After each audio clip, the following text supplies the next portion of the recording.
ومن يضلله فلن تجد له وليا مرشدا أشهد أن لا إله إلا الله وحده لا شريك له وأشهد أن محمدا عبده ورسوله لا نبي ولا رسول بعده أحييكم بتحية الإسلام تحية من عند الله مباركة طيبة سلام الله عليكم ورحمة الله وبركاته.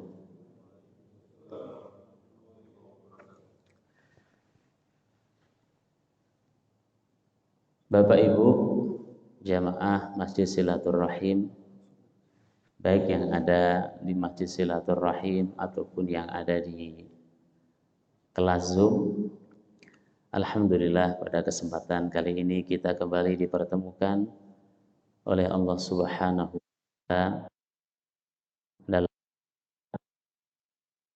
ta'lim ataupun bertaqarrub kepada Allah.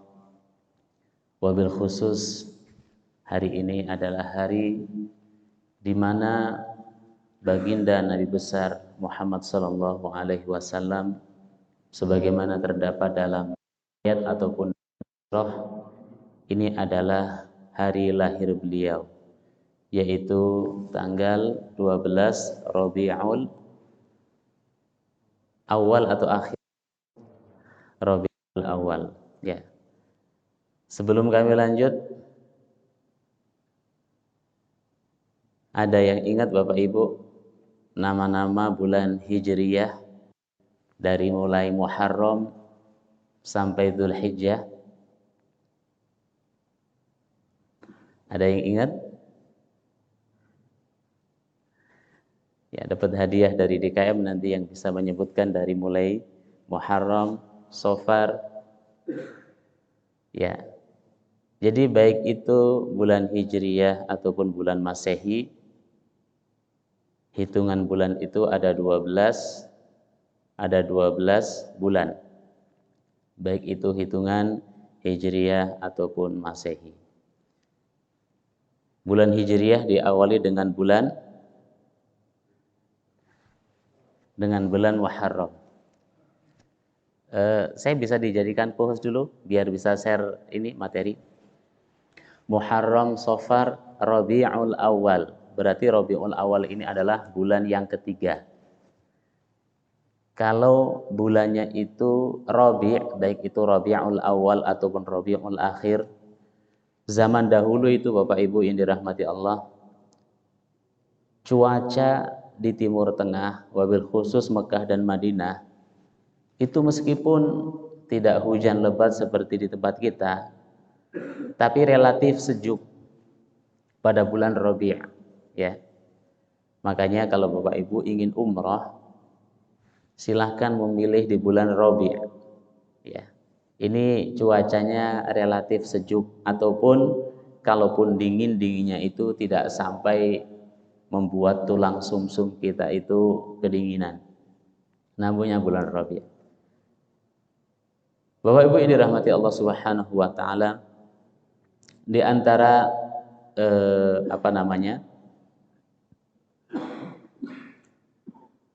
kejadian-kejadian yang terjadi pada bulan Rabi', wabil khusus tanggal 12 ini banyak ya. Ada sebagian riwayat juga mengatakan bahwa baginda Rasulullah itu bukan hanya lahir di bulan Rabiul Awal, tapi beliau juga wafat di bulan Rabi' juga, ya, di bulan Rabi', yaitu Rabiul Awal. Di antara kejadian-kejadian lain yang ada di bulan Rabi' itu adalah tahun gajah. Apa itu tahun gajah? Tahun di mana pasukan Abrahah ataupun Abrahah dan bala tentaranya itu karena merasa tersaingi, merasa terganggu, merasa eksistensinya itu terancam, ya, oleh ajaran Nabi Muhammad SAW, maka beliau pun punya niat jahat untuk menghancurkan Ka'bah, yang kemudian ceritanya diabadikan oleh Allah Subhanahu wa taala dalam surah Al-Fil yang artinya gajah. Dan di bulan inilah banyak sekali saudara-saudara kita yang memperingati Maulid Nabi besar Muhammad sallallahu alaihi wasallam. Ya. Mungkin ada yang mempertanyakan bagaimana hukum perayaan tersebut. Ya, hukumnya boleh, ya. Perkara hal-hal apakah itu ada dasarnya, apakah Nabi melakukan, apakah sahabat juga mencontohkan, ini perkara yang berbeda. Karena ini kaitannya dengan momen.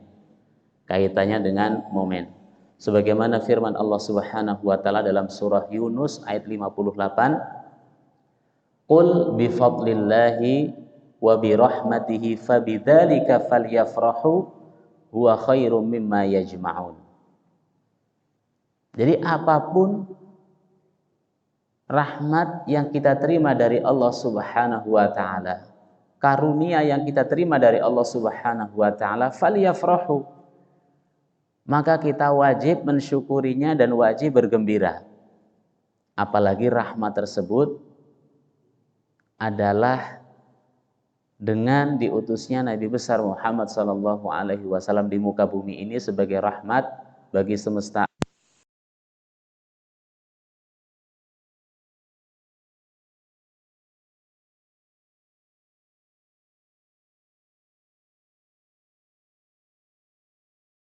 Ya.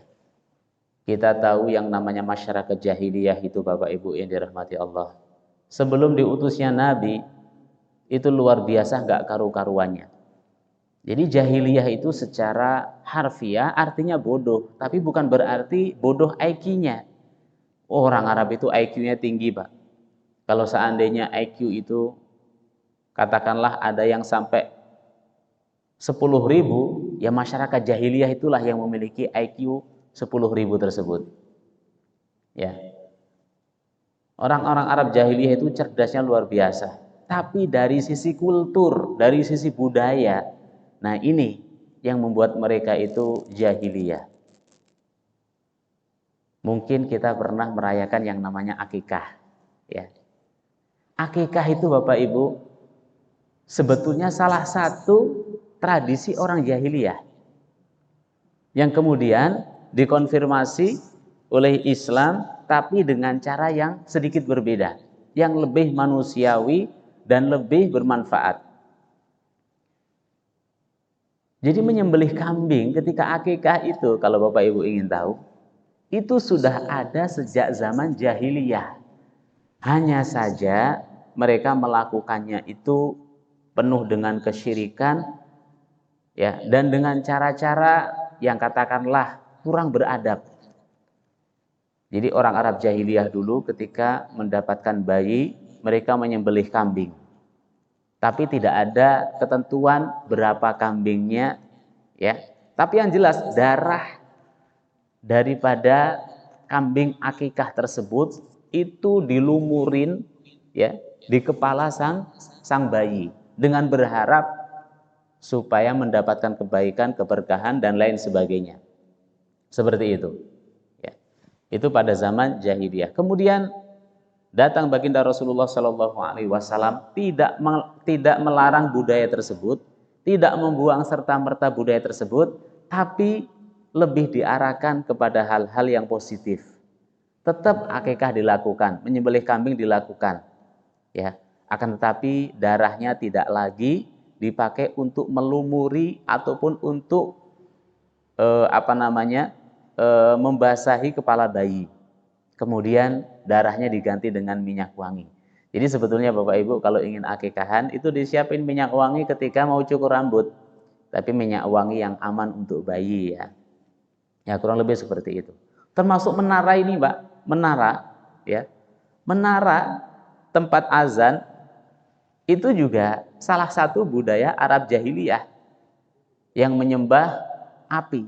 Ya, jadi menara itu Bapak Ibu dulunya itu tempat mereka untuk buat api unggun yang kemudian mereka ya katakanlah ibadah dengan api tersebut karena dianggap api itu adalah dewa ataupun Tuhan.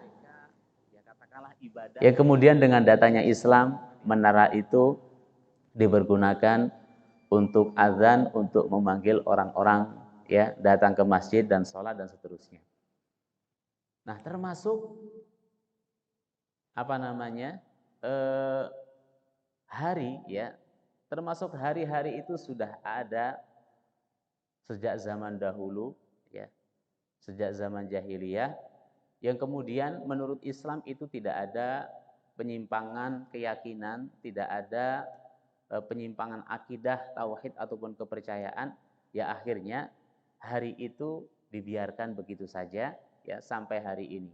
Akan tetapi Islam memiliki hari ataupun bulan tersendiri terhitung sejak hijrahnya baginda Rasulullah Sallallahu Alaihi Wasallam dari Mekah ke Madinah. Saat itulah dihitung bulan Hijriyah ataupun kalender Hijriyah, yang hingga saat ini tahunnya mencapai 1444 Hijriyah. Ya kembali lagi, hari ini adalah hari di mana baginda Rasulullah Sallallahu Alaihi Wasallam dilahirkan sebagai wujud syukur dan terima kasih kita karena atas jasa beliau dengan izin Allah Subhanahu wa taala kita menjadi umat-umatnya, kita mendapatkan hidayah Islam ya, kita merasakan nikmat iman dan lain sebagainya. Karena kalau tidak wallahu a'lam, kita subuh-subuh seperti ini kalau tidak mendapatkan hidayah Islam, kita nggak tahu di mana. Apalagi hari libur ya. Bisa jadi kita di tempat-tempat yang katakanlah kurang baik dan lain sebagainya. Namun karena kajian kita bukan tentang maulid, jadi kita meneruskan kajian kami seperti biasanya, yaitu kajian kitab Riyadhus Shalihin. Kalau tidak salah ini yang ke-6 ya Pak Doni. Nah pada kesempatan kali ini Bapak Ibu yang dirahmati Allah, kami akan membahas tentang syafaat ya. Kita sudah sangat-sangat akrab dengan kalimat syafaat ini karena syafaat itu sering kita ucapkan ya. Sering kita berdoa agar mendapatkan syafaat Nabi, syafaatnya orang soleh, dan syafaat daripada Al-Quran yang kita baca atau syafaat dari amal soleh yang kita kerjakan. Allah Subhanahu wa taala dalam sebuah riwayat berfirman, A'udzu billahi minasyaitonir rajim. Man yashfa' syafa'atan hasanatan yakul lahu nasibum minha.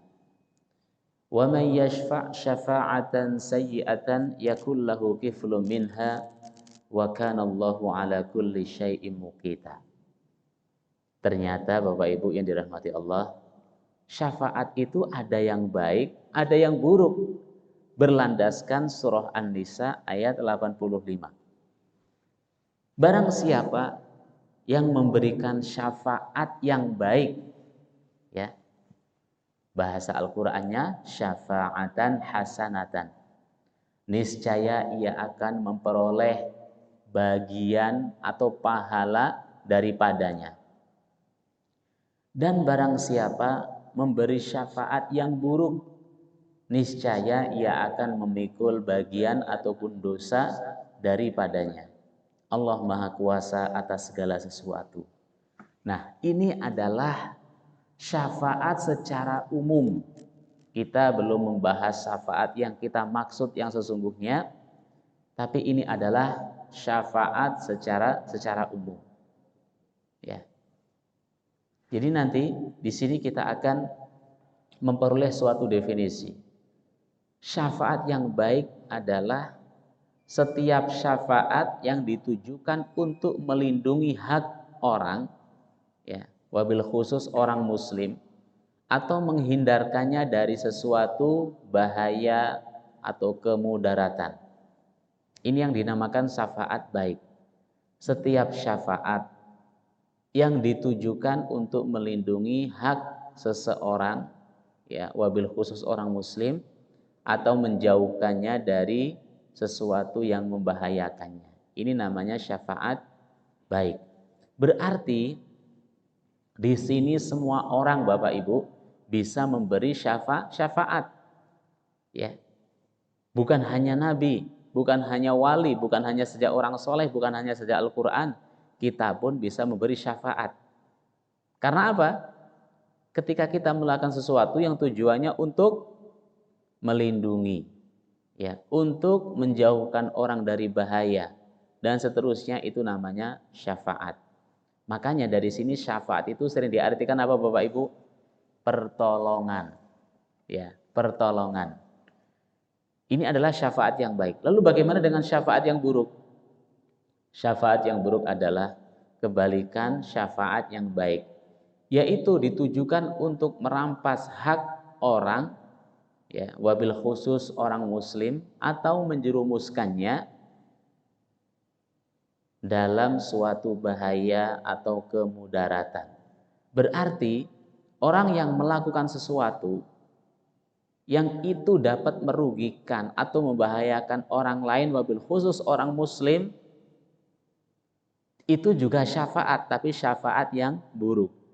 Berarti syafaat yang buruk ini bisa diartikan adalah merugikan atau membahayakan orang lain. Jadi perbuatan yang kita lakukan, ya.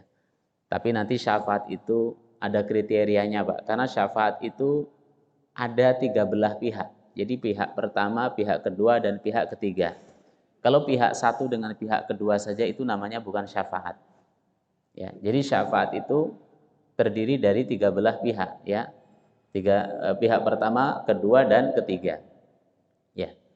Jadi apa saja yang kita lakukan, andai saja membahayakan orang, merugikan orang, itu juga syafaat, tapi syafaat yang buruk berdasarkan firman Allah Subhanahu wa taala dalam surah An-Nisa ayat 85. Dan kita semuanya tahu segala yang kita lakukan, kebaikan atau keburukan, nantinya akan kembali kepada kita sebagaimana firman Allah dalam surah Al-Isra, in ahsantum li anfusikum wa in asatum falaha. Jika kalian berbuat baik, itu pada hakikatnya kalian berbuat baik untuk diri kalian sendiri. Dan apabila kalian berbuat buruk atau berbuat jahat, maka keburukan itu akan kembali kepada kalian juga masing-masing. Artinya apa? Artinya kita itu jangan terlalu risau, ya, dengan perlakuan buruk orang terhadap kita, Pak. Tapi sebaliknya, justru kita yang harus galau kalau kita itu berbuat buruk kepada orang. Kenapa? Karena ketika ada orang berbuat buruk kepada kita, pada hakikatnya dosa kita itu sedang tertransfer secara otomatis kepada orang tersebut, dan kebaikan orang tersebut secara otomatis tertransfer kepada kita. Ya, tapi kalau di negara kita itu lebih menuntut hak, sampai-sampai ada HAM, ya, Komnas HAM dan seterusnya. Jadi yang dituntut itu haknya melulu, Pak. Sebetulnya kurang tepat, ya, karena hak itu mau kita terima atau tidak, kita nggak berdosa. Yang masalah itu kalau kewajiban yang tidak kita lakukan. Ya. Sekali lagi, hak itu kita terima atau tidak, kita tidak berdosa. Justru malah dapat pahala kalau kita tidak menerimanya. Ya. Tapi kalau kewajiban itu ketika kita tinggalkan, nah itu yang jadi masalah. Jadi untuk urusan segala hal, baik itu untuk urusan bernegara, urusan keluarga, dan urusan pertemanan, kalau sudah yang dituntut itu adalah hak melulu, repot, Pak. Ya, repot. Maka kita harus fokus dengan kewajiban kita masing-masing, secara otomatis hak itu akan kita terima. Ya, sebagai contoh, suami istri katakanlah. Kalau masing-masing itu fokus kepada haknya, Pak, fokus kepada kewajibannya, maka secara otomatis haknya itu akan diterima. Ya. Sebagai contoh, kewajiban seorang suami pada umumnya adalah mencari nafkah. Udah, fokus saja nyari nafkah. Ya. Dan kewajiban seorang istri adalah melayani dan mengurus yang ada di rumah. Fokus saja, Pak. Nanti itu secara otomatis sang suami juga akan mendapatkan haknya, yaitu mendapatkan pelayanan, ya. Sang istri pun akan mendapatkan haknya, yaitu mendapatkan atau diberi nafkah. Tapi kalau masing-masing ribut, ya, mana hak saya, ini hak saya, ya, dan seterusnya, ini repot. Ya. Makanya ketika ada orang berbuat jahat atau berbuat buruk kepada kita, kita tidak usah terlalu sibuk-sibuk untuk membalasnya. Karena kalau kita sibuk membalasnya berarti ya sawaun bisawa, sim-sim sama saja. Meskipun itu diperbolehkan tapi ya kita sama saja. Wala in sabartum fahuwa khairul lissabirin. Sebagaimana firman Allah Subhanahu wa taala, wa in aqabtum fa'aqibu bimithli ma uqibatum bih wala in sabartum fahuwa khairul lissabirin. Kalau kita membalas kejahatan orang dengan yang serupa, ya berarti itu sudah sama-sama gitu ya, sama-sama. Wallahu alam sama-sama dosa atau sama-sama tidak berdosa. Tapi kalau kita bersabar, itu yang jauh lebih baik. Bapak Ibu yang dirahmati Allah Subhanahu wa taala. Jadi memberi syafaat itu hukumnya ya bagi manusia, bagi kita, Pak. Karena kita masih membahas syafaat secara umum. Intinya kita itu melakukan sesuatu, entah itu membahayakan orang atau baik bagi orang, itu adalah syafaat dengan syarat tadi ada tiga belah pihak. Ya, nanti kita akan bahas ilustrasi syafaat itu seperti apa. Tapi yang jelas syafaat itu secara umum hukumnya bukanlah wajib, tapi hanya sebatas anjuran. Sebagaimana sabda Rasulullah sallallahu alaihi wasallam an Abi Musa al-Ash'ari radhiyallahu anhu qala kana an-nabiy sallallahu alaihi wasallam idza atahu talibu hajatin aqbal ala julasaihi faqal ishfa'u tu'jaru wa yaqdiyallahu ala lisani nabihi ma ahabba muttafaqun alaih. Dari Abu Musa al-Ash'ari radhiyallahu anhu. Ya, ini berhubung menyebut nama sahabat Abu Musa al-Ash'ari, Pak. Jadi Abu Musa al-Ash'ari ini Bapak Ibu yang dirahmati Allah adalah ahli Quran, ya, yang hidup pada zaman Nabi Shallallahu Alaihi Wasallam dari kalangan sesepuh ini, Pak. Ya kalau seandainya masih muda, ya, masih remaja, itu wajar, Pak. Ini dari kalangan sesepuh, Pak. Jadi dari kalangan sesepuh yang menjadi ahli Quran pada zaman baginda Rasulullah Sallallahu Alaihi Wasallam itu adalah Abu Musa al-Ash'ari. Nah, dari sini kita bisa mengambil pelajaran yang namanya belajar Quran itu tidak mengenal usia, ya, tidak mengenal umur. Siapapun yang mau belajar, Allah akan kasih, ya, Allah akan mudahkan. Apalagi Allah berjanji, ya, meyakinkan bahwa belajar Al-Quran itu mudah sebagaimana terdapat dalam surah Al-Qamar terulang sebanyak 4 kali, Pak. Walaqad yassarnal Qur'ana lidzikri fahal mim muddakir. Dan sungguh telah kami mudahkan Al-Quran untuk dipelajari. Bayangin, Pak. Dan sungguh kalimatnya itu banyak sekali, kalimat-kalimat yang Allah yakinkan. Dan sungguh kami telah mempermudah Al-Quran untuk dipelajari. Fahal min muddakir. Kalau bahasa kitanya, Pak, adakah orang yang mau menerima tantangan Allah ini? Gitu. Makanya orang yang sehat, masih muda, fresh, ya kalau nggak belajar ya nggak bisa, Pak. Sebaliknya orang yang sudah sepuh gitu ya, jalan saja itu sudah harus pakai tongkat, ngomongnya juga sudah agak gemeteran. Tapi kalau ada niat untuk belajar, pasti Allah kasih kemudahan. Dan sekarang ini realita ataupun buktinya banyak, Pak. Silahkan nanti tanya kepada guru-guru Al-Quran. Ya, jadi Abu Musa al-Ash'ari ini adalah boleh dibilang pakar Al-Quran dari kalangan masyayikh, dari kalangan sesepuh, ya. Dan beliau termasuk orang-orang yang sempat talaki dengan Rasulullah Sallallahu Alaihi Wasallam.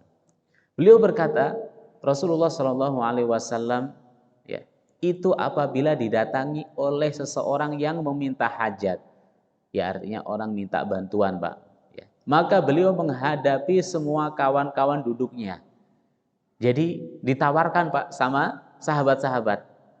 Kemudian Rasulullah Shallallahu Alaihi Wasallam bersabda, ya, berilah pertolongan padanya, niscaya kalian semua akan mendapatkan pahala dan Allah akan memberikan apa-apa yang disenangi atas lisan nabinya. Nah, dari hadis ini bisa difahami syafaat itu memberikan pertolongan, tapi tidak langsung antara orang yang membutuhkan pertolongan dan orang yang menolong. Jadi di sana ada, ya, ada mediasinya, Pak.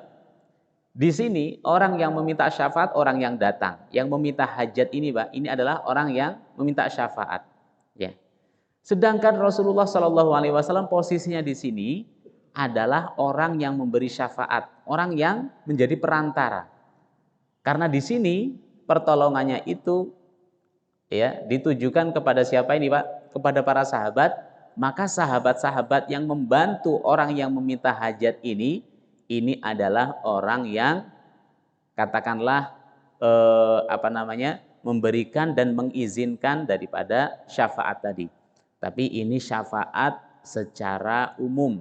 Kita belum membahas syafaat yang katakanlah sering kita minta doanya itu loh, Pak. Mudah-mudahan kita mendapatkan syafaat Nabi. Ini syafaatnya berbeda, Pak.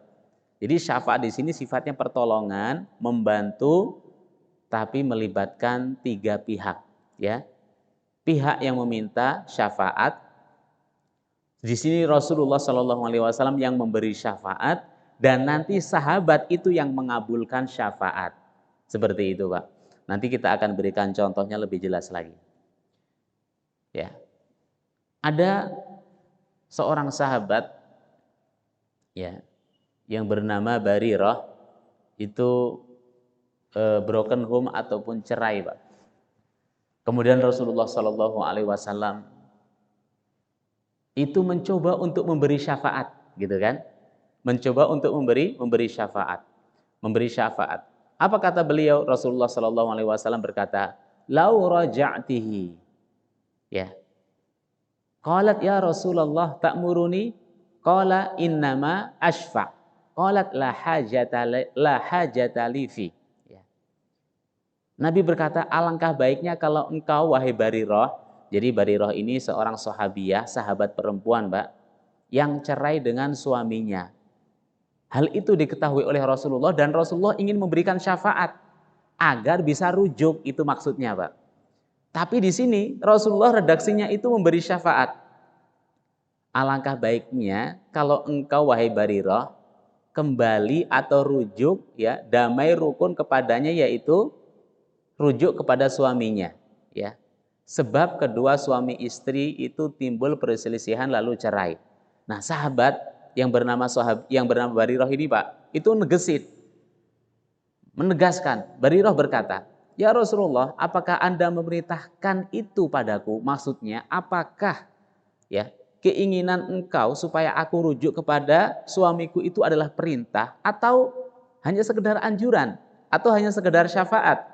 Rasulullah Shallallahu Alaihi Wasallam menjawab, saya hanya hendak memberikan syafaat atau pertolongan. Nah, syafaat di sini, Bapak Ibu yang dirahmati Allah, sifatnya anjuran. Artinya Rasulullah itu menjadi media, Pak, ya, memediasi. Makanya saya bilang tadi, yang namanya syafaat itu harus ada 3 belah pihak. Di sini pihak pertamanya siapa? Pihak pertamanya, ya, katakanlah yang membutuhkan syafaat, ya, suaminya, ya. Suami Barirah itu yang meminta syafaat. Sedangkan Rasulullah yang memberi syafaat. Andai saja Barirah ini mengabulkan, maka dialah yang mengabulkan atau yang mewujudkan daripada syafaat tadi. Jadi ini dalam kehidupan kita sehari-hari juga bisa dengan istilah syafaat.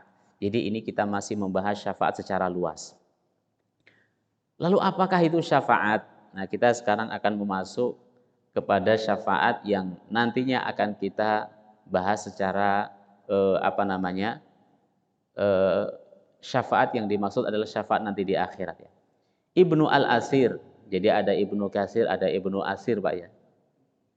Kata syafaat telah disebutkan berulang kali dalam hadis Nabi Shallallahu Alaihi Wasallam, baik yang berkaitan dengan urusan dunia maupun akhirat. Nah ini Pak, jadi ada syafaat itu untuk urusan dunia yang berarti apa tadi?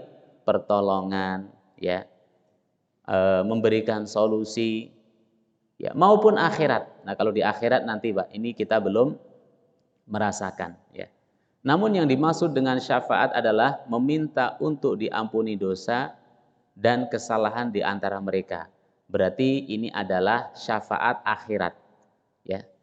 Kalau kaitannya sudah dengan dosa, kalau kaitannya dengan surga dan neraka, berarti itu nanti adalah syafaat untuk urusan akhirat. Dalam kitab Tajul Urus, Imam Syafi'i mengatakan asy-syafi' adalah orang yang memberi syafaat. Jadi perantara, Pak. Jadi asy-syafi' ini perantara, ya. Jadi posisi Nabi nanti di akhirat adalah asy-syafi' ini, Pak, yang asy-syafi' yang mengajukan syafaat, yang meminta, Pak, mohon maaf.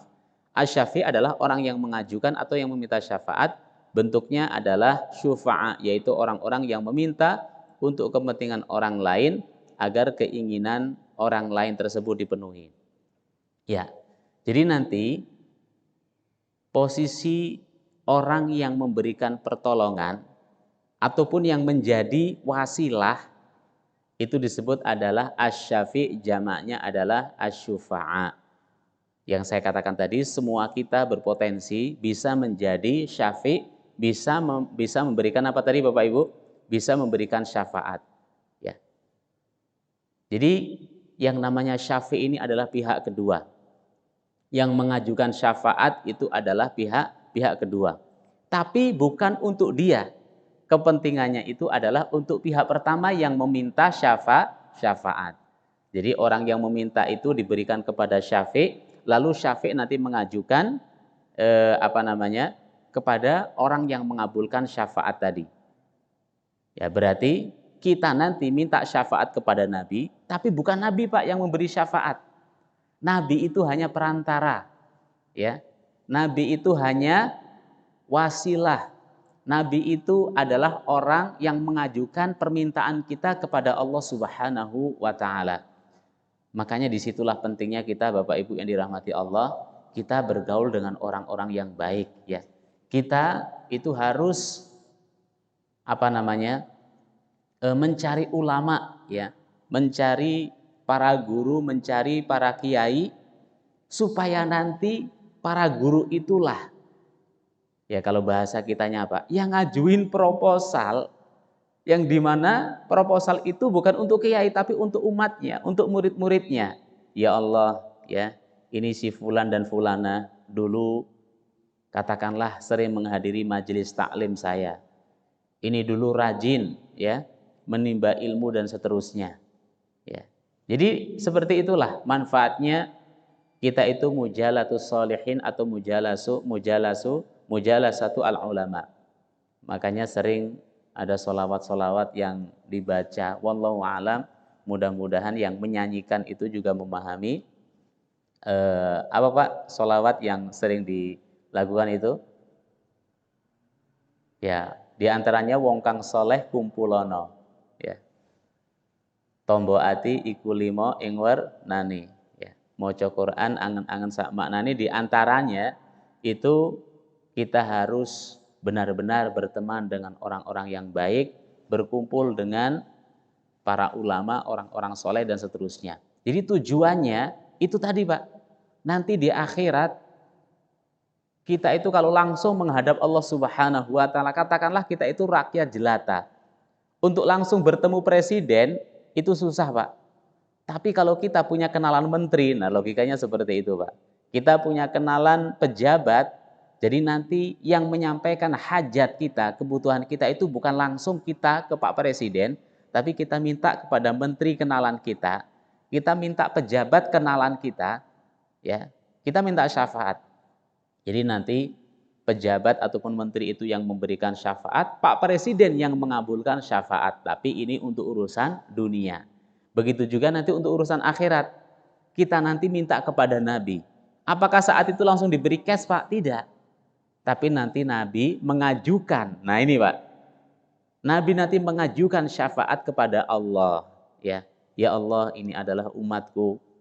Ya, saya masih ingat banget kalau bulan Maulid, umatku ini selalu mengadakan sebuah tasyakuran, mengadakan sebuah ritual hanya untuk berterima kasih dan bersyukur kepadamu karena aku diutus ya untuk mereka dan seterusnya.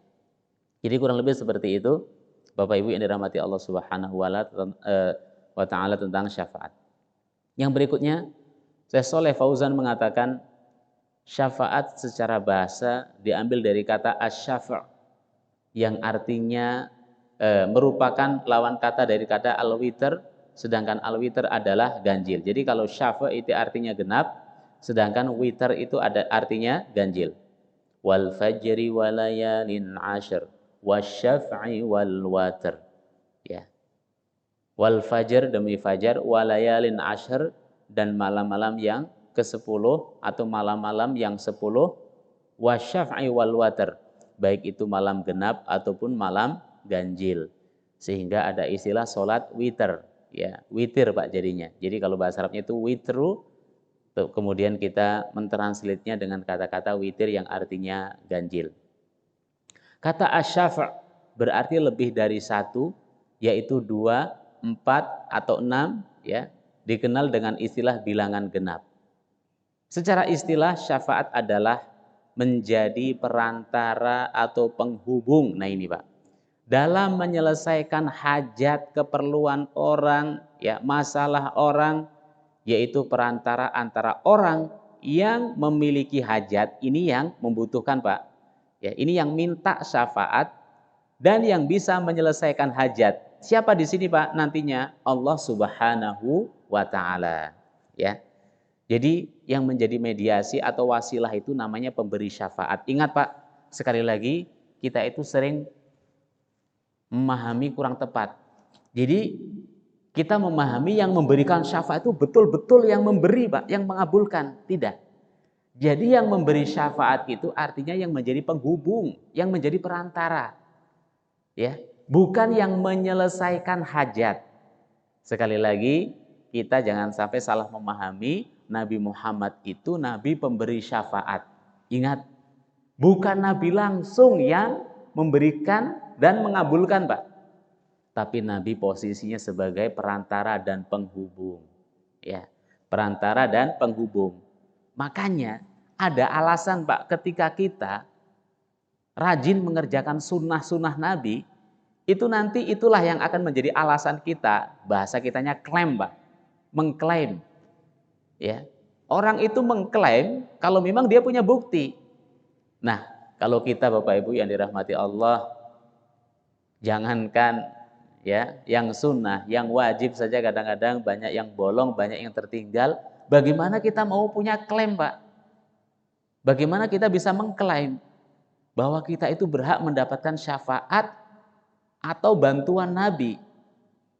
Ya, karena nanti di akhirat yang berbicara bukan lagi mulut kita Bapak Ibu yang dirahmati Allah. Tapi yang berbicara siapa? Al-yawma nakhtimu ala afwahim wa tukallimuna aydihim wa tashhadu arjuluhum bima kanu yaksibun. Meskipun kita nanti ya katakanlah mau bohongin Nabi Pak, tapi ternyata nanti yang berkata itu adalah tangan-tangan dan kaki-kaki kita, ya, ataupun anggota badan kita. Saat itu mulut kita ditutup, dipatri oleh Allah Subhanahu wa taala, tidak lagi bisa berbicara atau berkata-kata. Jadi kita nanti di akhirat tidak perlu merengek-rengek, ya. Tapi nanti anggota badan kita lah yang berbicara dan yang menjadi saksi. Sehingga Nabi pun juga nggak repot-repot memberikan syafaat dan Allah juga tidak repot-repot untuk menyelesaikan hajat atau syafaat tadi. Ya. Saya akan membuat sebuah ilustrasi Bapak Ibu agar lebih jelas memahami syafaat. Ya, itu seperti apa? Ya, baik ini nanti syafaat urusan dunia atau syafaat urusan akhirat. Contoh, si A itu memiliki hajat untuk membeli kendaraan. Dia tidak memiliki dana yang cukup. Oleh karena itu, agar bisa mencukupi kebutuhannya, dia ingin meminjam uang pada si B yang terkenal kaya dan dermawan. Namun, si A ini tidak akrab, tidak begitu kenal dengan si B, Pak. Ya. Ya akhirnya apa? Ya sebagai manusia yang punya perasaan, masa tiba-tiba mau datangin orang yang belum kita kenal untuk minjem? Ini kan kurang etis, gitu kan? Sehingga si A dia meminta temannya si C. Nah, kebetulan si C ini teman akrabnya B. Ya. Sehingga dia yaitu si A meminta temannya si C untuk jadi perantara. Akhirnya si C mengantarkan si A pada si B ya dengan memberikan informasi begini dan begitu sehingga keperluan si A itu terpenuhi. Jadi nanti untuk urusan akhirat Pak, posisi kita itu A. Kitalah yang meminta syafaat. Ya. Terus yang memberi syafaat nanti siapa? Yaitu si B, Nabi Muhammad SAW. Lalu siapa yang mengabulkan hajat dan syafaat tersebut? Yaitu si C, yaitu Allah Subhanahu wa Ta'ala. Jadi syafaat itu harus 3 belah pihak seperti ini, Pak. Tidak bisa 2. Kalau 2 itu namanya ya langsung dengan istilah bantuan, pertolongan atau yang lainnya. Tapi syafaat harus melibatkan 3 belah pihak. Jadi nanti bukan Nabi Muhammad SAW langsung yang memberikan dan mengabulkan syafaat tadi, tapi Nabi itu posisinya sebagai perantara, ya. Dan kita yang sudah mengikuti sunnahnya nanti berhak mengklaim, wahai Nabi, ya saya sudah menjalankan perintah dan sunnahmu, maka kami menuntut untuk diberi syafaat. Seperti itu Bapak Ibu yang dirahmati Allah Subhanahu wa Ta'ala. Nah, kalau di akhirat kita nggak perlu repot-repot untuk untuk debat, Pak, ya. Di akhirat sudah nggak repot-repot lagi untuk ribut-ribut menuntut hak. Karena saat itu yang berbicara adalah anggota badan kita dan Allah akan memberikan putusan dan peradilan yang seadil-adilnya sebagaimana terdapat dalam surah At-Tin, ya alaihissallahu biahkamil hakimin. Allah lah hakim yang paling adil. Bapak Ibu yang dirahmati Allah Subhanahu wa Ta'ala. Jadi kesimpulannya di sini si C yang berlaku sebagai perantara, ya di sini disebut dengan syafi'. Mohon maaf, si B Pak ya. Ini aturan si B. Si B yang berlaku sebagai perantara disebut dengan syafi', yaitu pemberi syafaat. Ini mohon maaf salah. Yang betul si B ya, yaitu orang yang menjadi perantara. Bapak Ibu yang dirahmati Allah, sedangkan syafaat ketika hari kiamat nanti di antaranya adalah syafaat melalui perantara Nabi besar Muhammad SAW, umat yang sebelumnya mengalami kesulitan ketika berkumpul di padang mahsyar, akhirnya mendapat pertolongan melalui syafaat beliau SAW. Syafaat ini adalah doa yang beliau SAW ya, yang beliau simpan untuk umatnya di hari kiamat nanti. Jadi begini Bapak Ibu ini rahmati Allah. Semua nabi itu, ini kalau bahasa manusianya Pak, punya aji pamungkas gitu Pak. Kalau kita dulu sering nonton film kayak Tutur Tinular, Saur Sepuh gitu kan, Brahma Kumbara, biasanya Pak, para pendekar itu ketika sudah tarung habis-habisan, itu nanti di akhir pertarungan itu masing-masing akan mengeluarkan aji pamungkas. Aji itu artinya ilmu kanuragan yang terakhir dan yang paling sakti, Pak. Pokoknya ya kalau menang, ya, kalau menang dia hidup, kalau kalah dia mati. Kurang lebih seperti itu, Pak. Jadi Nabi itu dikasih masing-masing ya aji pamungkas dari mulai Nabi Adam sampai Nabi Muhammad SAW. Dan semua Nabi itu, Pak, aji pamungkasnya sudah dikeluarin. Nabi Nuh alaihissalam, aji pamungkasnya apa Pak? Aji pamungkasnya karena orang-orang yang didakwahi itu membangkang dan seterusnya, akhirnya Nabi Nuh berkata, ya Allah, ya saya berdoa kepadamu, karena umatku sudah tidak mampu lagi kami atur, bahkan malah mengejek-ngejekku dan seterusnya, aku serahkan mereka kepadamu, terserah apakah engkau azab atau yang lainnya.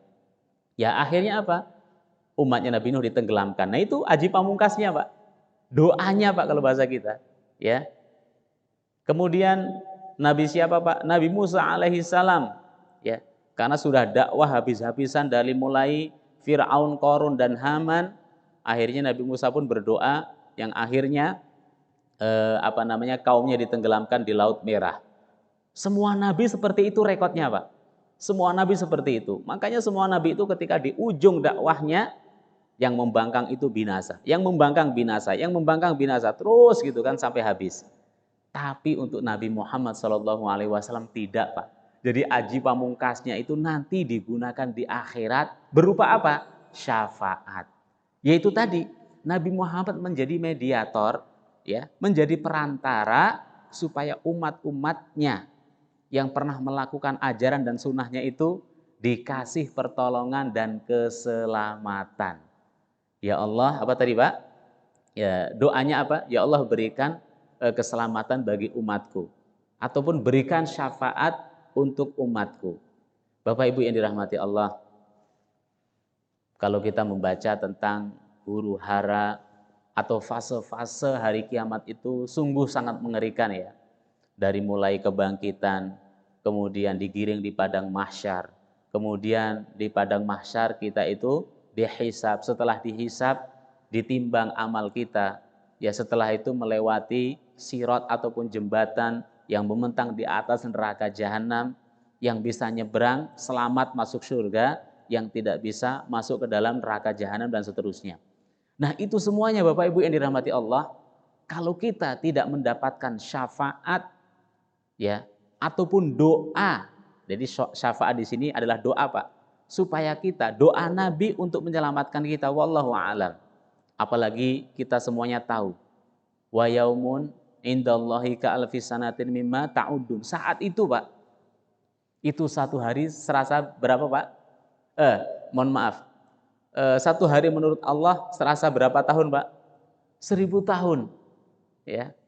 Jadi nanti ketika matahari di ubun-ubun kita, ya, terus kemudian dalam kondisi huru hara seperti itu, kita yang sudah mendapatkan syafaat akan menjalaninya itu dengan enak Pak. Ya.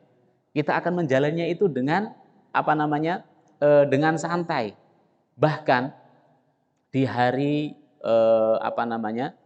di hari padang mahsyar ini Pak, di padang mahsyar ini orang munafik ada yang merasakan seperti 150.000 tahun. Ada yang merasakan seperti 100.000 tahun. Yang paling sedikit ada yang merasakan seperti 50.000 tahun. Dan itu semuanya ada dalam Al-Quran.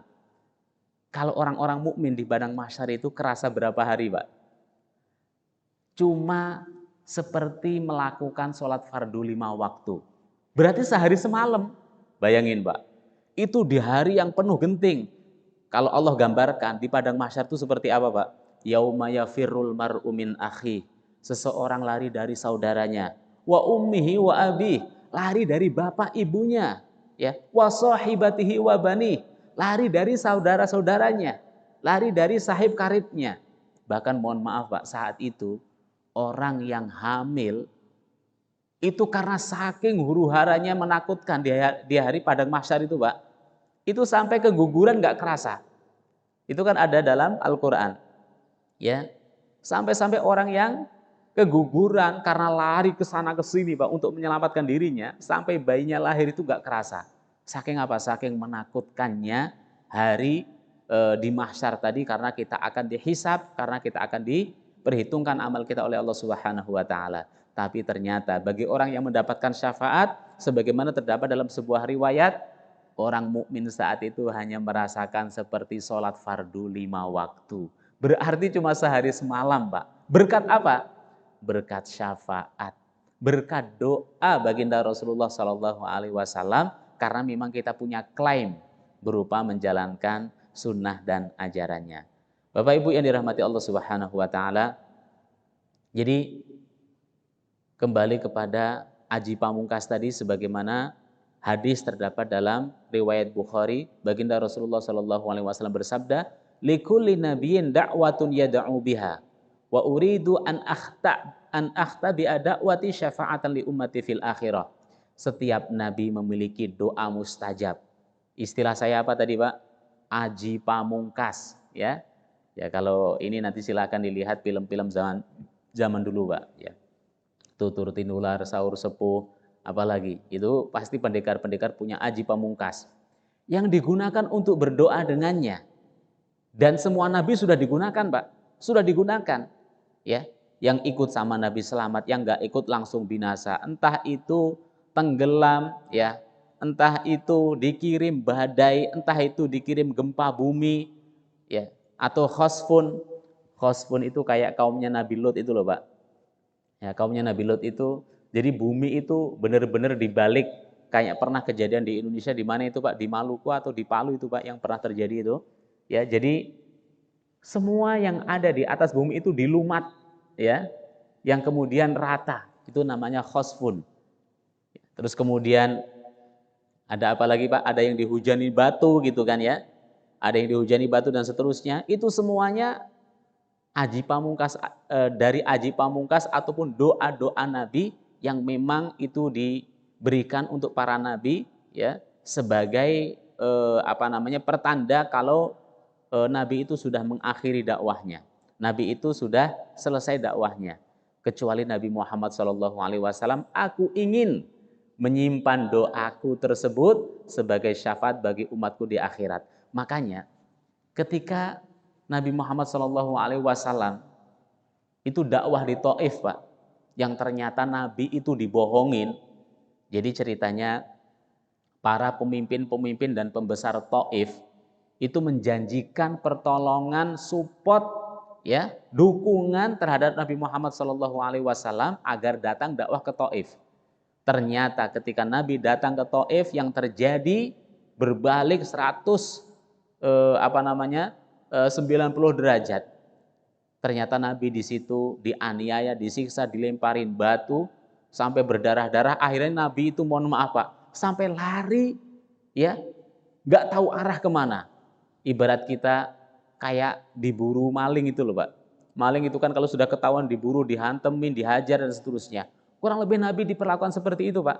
Sampai-sampai Nabi itu masuk ke kebun kurma, disitulah Nabi selamat, terus kemudian jatuh pingsan.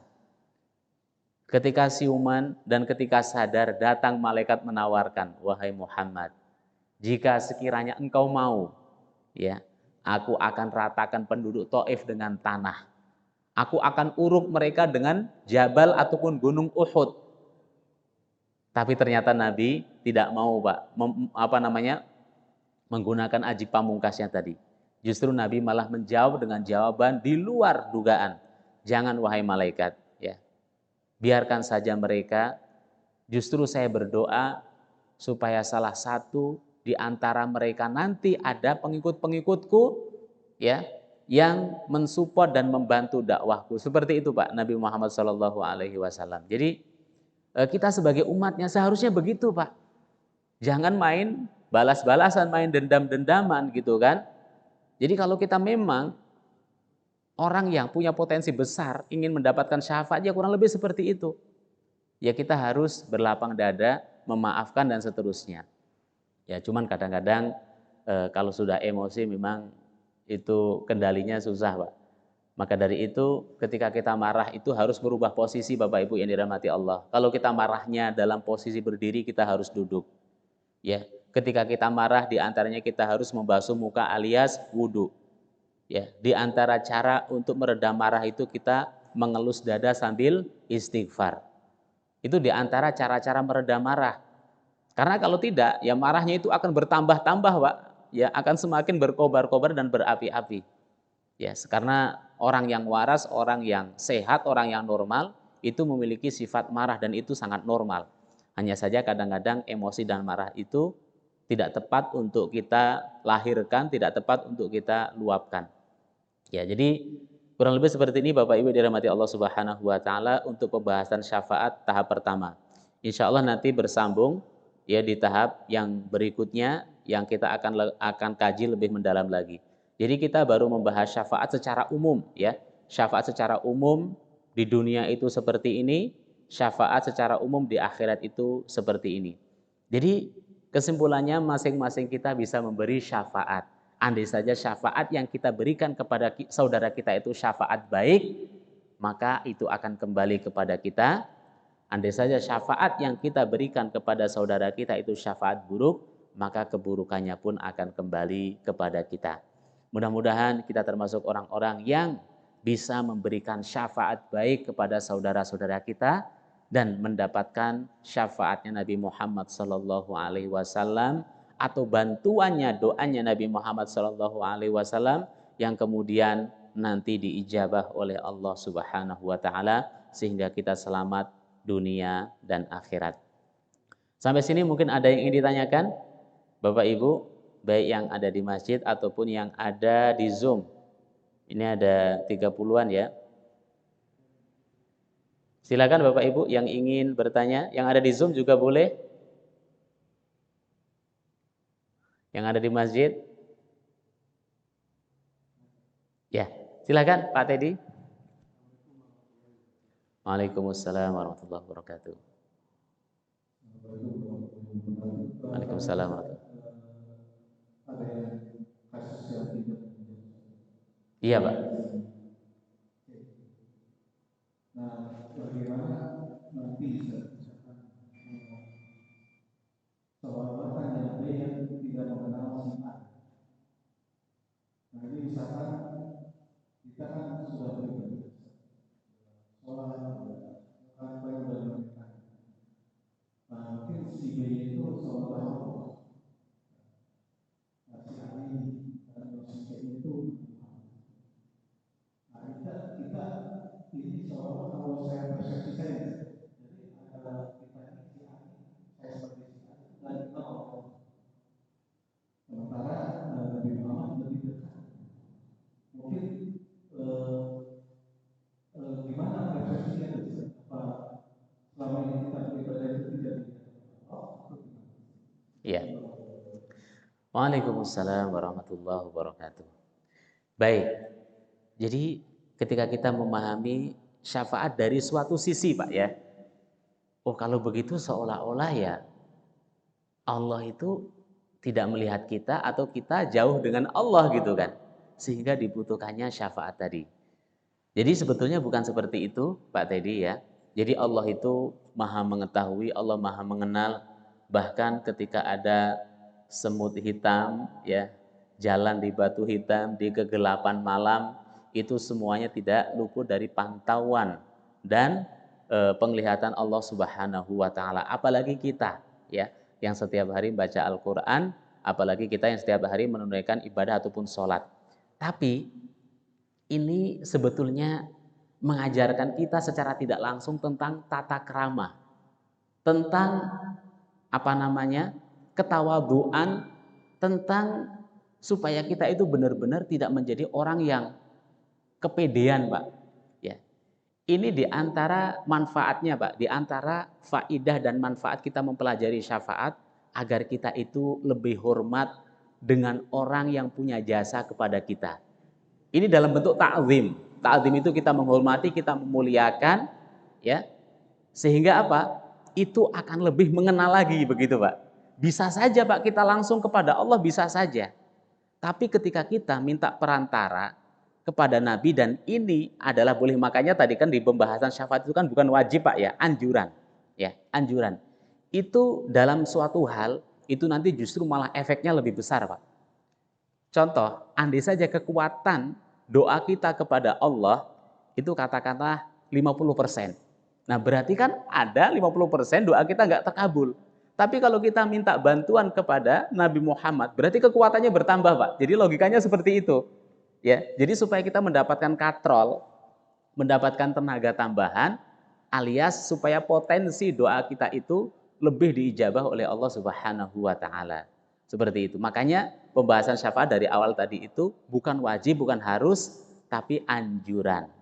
Ya, bahkan nanti ada orang yang berhak mengklaim syafaat gitu. Jadi kalau di dunia ini sifatnya anjuran, kalau di akhirat nanti syafaat itu sifatnya klaim. Ya, sifatnya klaim kalau kita memang sudah punya amal berupa mengikuti dan mensuri tauladani baginda Rasulullah Shallallahu alaihi wasallam. Ya ini banyak chat Oh, belum ada pertanyaan ya? Pada pertanyaan belum ada. Ya, silakan Pak Doni.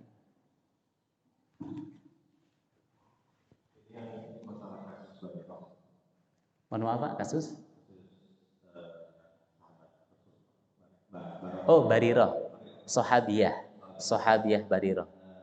Apakah pada waktu itu hajatnya di atau saya tadi ternyata tidak di apa namanya saran dari Rasulullah itu tidak di Ya, tidak dijalankan gitu Pak ya.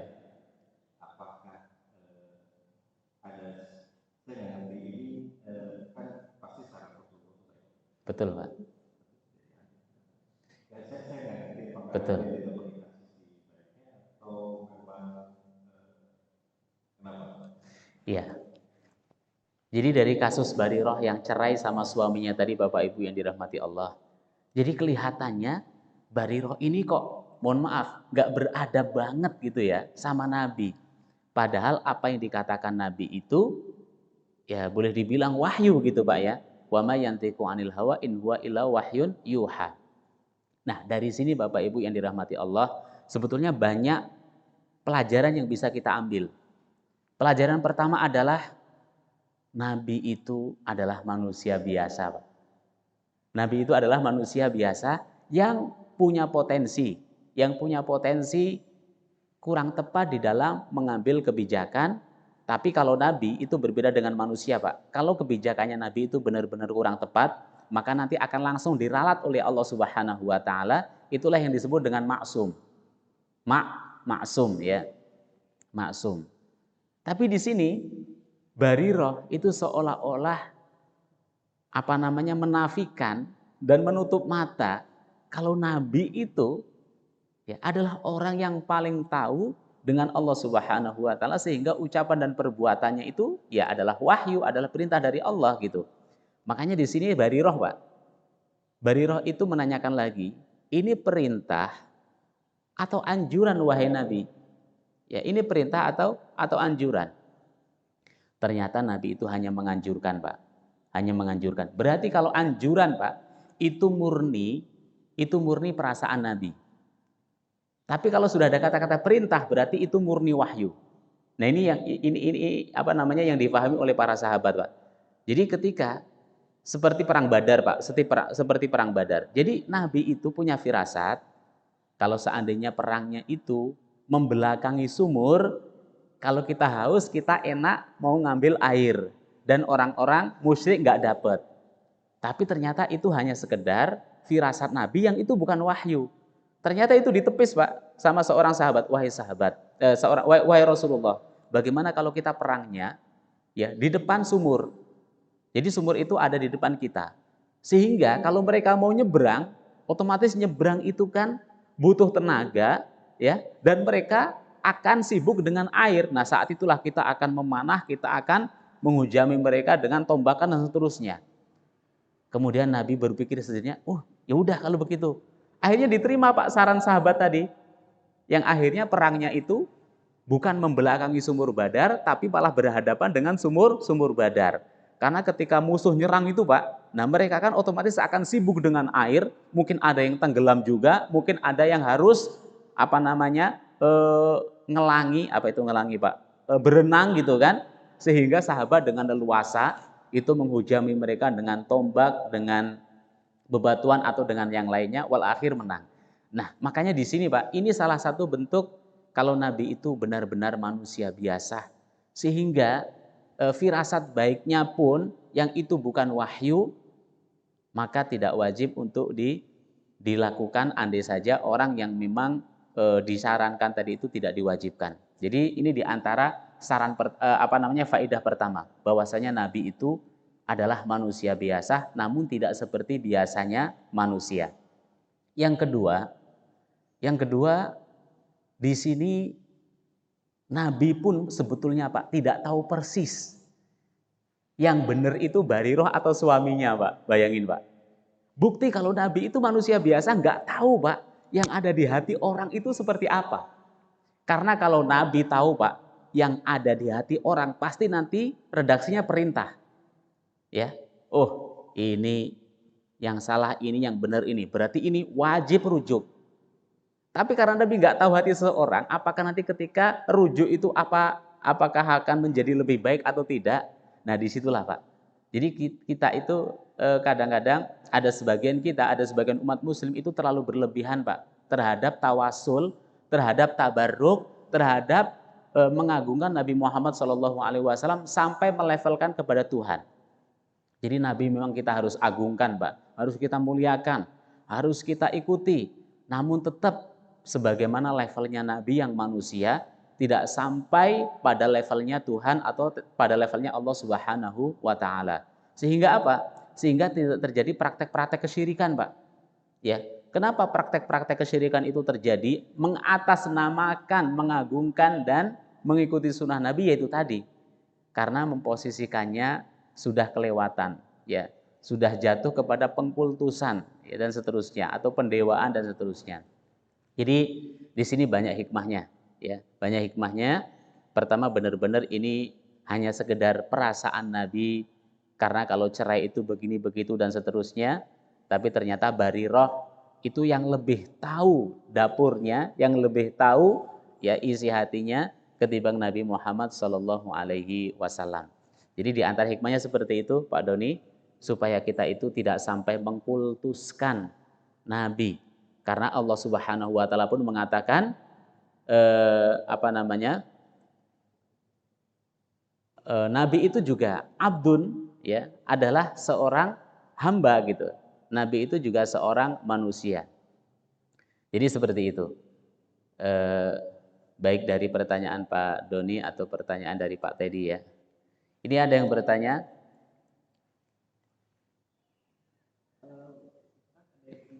Ya, silakan. Oh, suara dari Zoom, ya?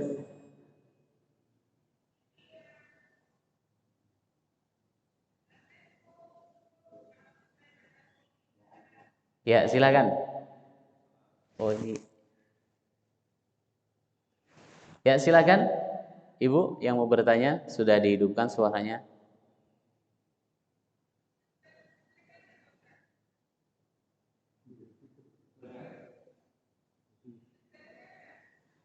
Ya, Bu, silahkan.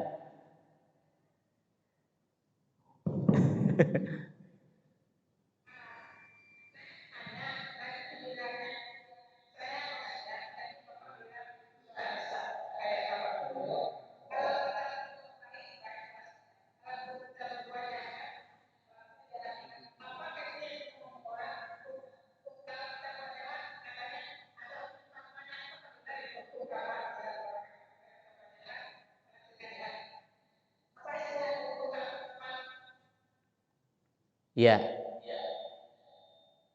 sudah Bu pertanyaannya? Ya, tentang hukum karma Bu, ya. Ya.